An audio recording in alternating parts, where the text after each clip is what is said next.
il est indispensable de se nourrir du terrain. Pour pouvoir bien pratiquer son métier, le praticien RH doit disposer en permanence d'un état des lieux précis de l'état d'esprit des collaborateurs de l'entreprise, de leurs perceptions et ressentis.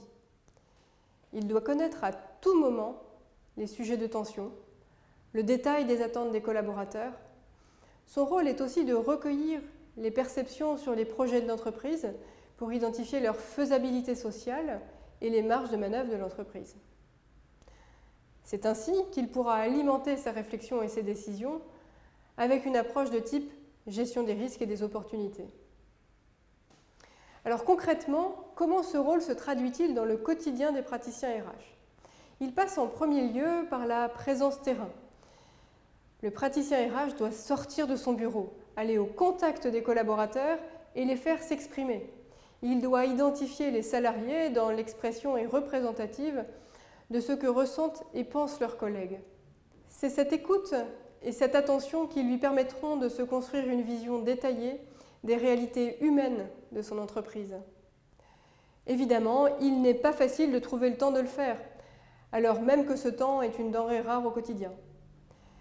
Alors aussi, tout praticien RH doit se demander quelle est la part de mon activité dédiée à la présence terrain et comment je peux m'organiser pour la mettre au bon niveau.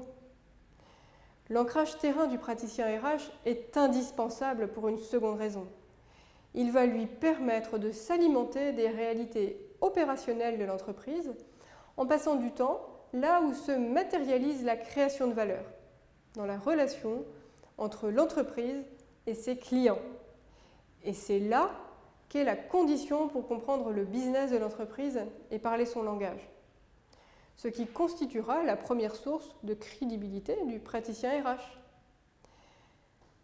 En comprenant les perceptions et ressentis des collaborateurs, en se nourrissant du business tel que l'entreprise le pratique au quotidien, le praticien RH pourra également aider dirigeants et managers à développer leur pratique du terrain. Bien sûr, pour mesurer perception et ressenti du corps social, des approches plus structurées existent.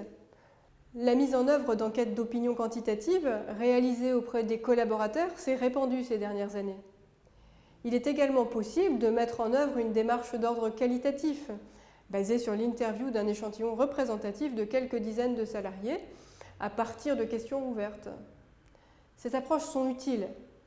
Pour autant, elles ne remplaceront jamais la présence terrain du praticien RH.